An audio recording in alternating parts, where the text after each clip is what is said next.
ದೇವರ ಪರಿಶುದ್ಧ ನಾಮಕ್ಕೆ ಸ್ತೋತ್ರವಾಗಲಿ.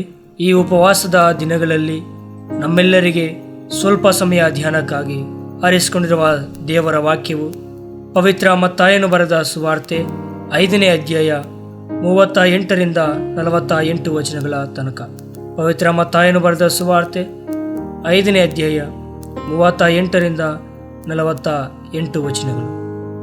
ನಾವು ಮೊದಲನೇದಾಗಿ ದೇವರ ವಾಕ್ಯಕ್ಕೆ ಹೋಗುವ ಮುಂಚೆ ಈ ಸುವಾರ್ತೆಯ ಪರಿಚಯವು ನಮಗೆ ಅವಶ್ಯಕವಾಗಿದೆ.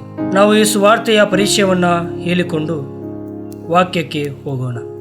ಈ ಮತ್ತಾಯನ ಸುವಾರ್ತೆ ಬಗ್ಗೆ ನೋಡುವಾಗ ಯೇಸು ಕ್ರಿಸ್ತನು ಈ ಲೋಕಕ್ಕೆ ಬಂದನು ಮತ್ತು ಪಾಪಿಯಾದ ಮಾನವನನ್ನು ರಕ್ಷಿಸಲು ತನ್ನ ಸ್ವಂತ ಪ್ರಾಣವನ್ನು ಕೊಟ್ಟನು ಮತ್ತು ಯಾರ್ಯಾರು ಆತನ ಮೇಲೆ ನಂಬಿಕೆ ಇಡುತ್ತಾರೋ ಅಂತಹವರು ಪಾಪ ಕ್ಷಮಾಪಣೆ ಹೊಂದುವರು ಮತ್ತು ದೇವರ ರಾಜ್ಯವನ್ನು ಪ್ರವೇಶಿಸುವರು ಎಂಬಂತಹ ಶುಭ ಸಮಾಚಾರವೇ ಈ ಒಂದು ಸುವಾರ್ತೆಯಾಗಿದೆ.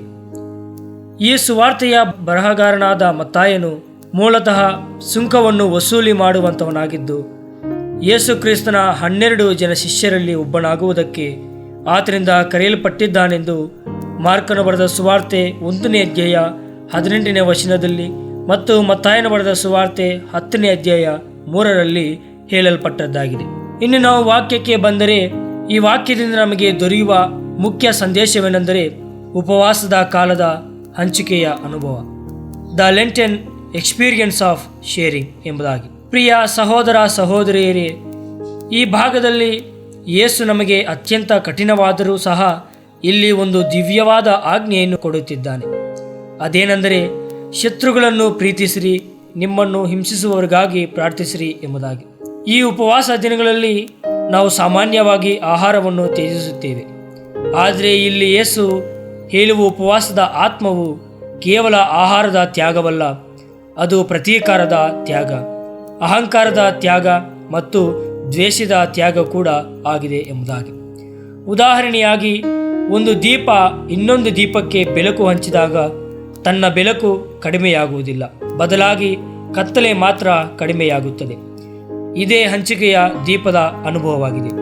ಉಪವಾಸದಲ್ಲಿ ನಾವು ದೇವರ ಸನ್ನಿಧಿಗೆ ಹತ್ತಿರವಾಗುತ್ತೇವೆ, ಆದರೆ ಆ ಸನ್ನಿಧಿಯ ಬೆಳಕು ನಮ್ಮ ಹೃದಯದಲ್ಲಿ ಮಾತ್ರ ಉಳಿದರೆ ಸಾಕಾಗುವುದಿಲ್ಲ, ಅದನ್ನು ಕೂಡ ಬೇರೆಯವರಿಗೆ ಹಂಚಬೇಕು.